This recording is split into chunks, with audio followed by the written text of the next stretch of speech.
हाय, कशात सर्वजण मस्त मजेत ना? मस्त राहा आणि माझे व्हिडिओ बघत राहा आणि माझ्या व्हिडिओला लाईक कमेंट करत राहा.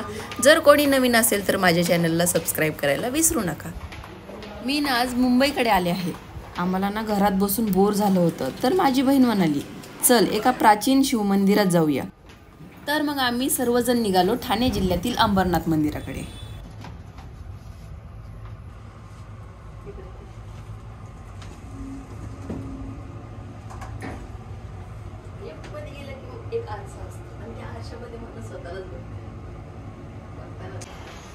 लिफ्टमध्ये आरसा का असतो तुम्हाला माहिती आहे का? मला कमेंट करून नक्कीच सांगा, मला नाही माहिती. ही बघा, ही आली आमची स्वीट्टी. माझी बहीण ना गाडीला स्वीट्टी म्हणते, मग आम्ही सर्वजण पण गाडीला स्वीट्टीच म्हणतो.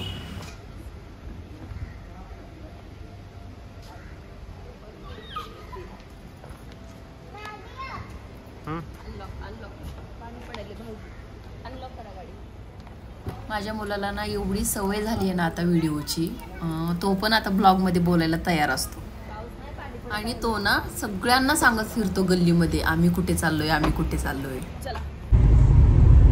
आम्ही मंदिरात चाललो. शिकला शिकला.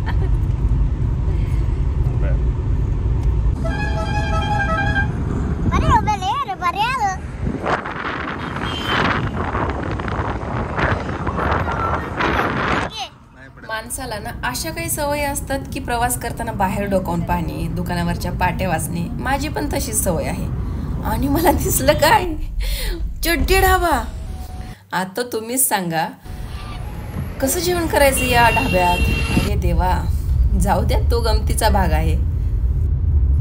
तुम्हाला जो दिसत आहे तो श्री मलंगड आहे आणि तिथूनच जवळ आता आम्हाला अंबरनाथ मंदिर आहे.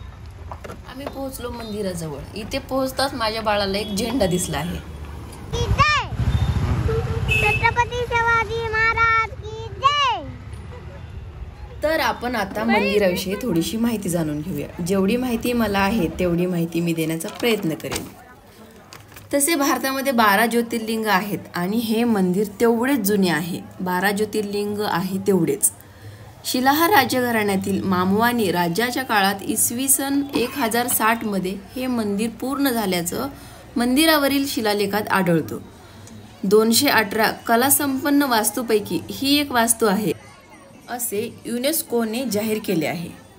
अंबरनाथाचे प्राचीन मंदिर हे शिल्पजडित आहे आणि मंदिराच्या आतील व बाहेरील भागात देवी देवतांचे शिल्प साकारलेले आहेत. या ठिकाणचे मूळ नाव आम्रनाथ असे होते, ज्याचा अपभ्रंश होऊन ते अंबरनाथ झाले. आता मी पोहोचले नंदी मंडपात आणि काळाच्या ओघानुसार नंदी पण जीर्ण झाल्याचा आढळून येते. आणि असं पण असू शकेल की मुंबईचं जे वातावरण आहे त्या दमट वातावरणामध्ये पण हा दगड जीर्ण होत चालला आहे. ॲक्च्युली ना मंदिरामध्ये मोबाईल अलाउड नव्हता, तरी पण मी हा लपून व्हिडिओ काढला आहे. घ्या लवकर दर्शन. मग ओम नमः शिवाय, हर हर महादेव. दर्शन घेऊन बाहेर आलोत आणि मंदिराच्या सभोवतालचा पूर्ण व्हिडिओ काढलेला आहे. मंदिर एवढं सुंदर आहे ना खरंच. त्याच्यावरचं कोरीव काम, त्याच्यावरचं जाळीदार काम, ज्याने कोणी हे शिल्प कोरलं आहे ते खरंच खूप ग्रेट होते. मंदिराचा परिसरही अतिशय मनमोहक होता. या मंदिराजवळ एक गुहा आहे, ती थेट पंचवटी येथे जाते असे तिथले लोक सांगतात. तुम्हीही एकदा नक्की या मंदिराला आवर्जून भेट द्या आणि आता हे मंदिर सगळं बघून घ्या.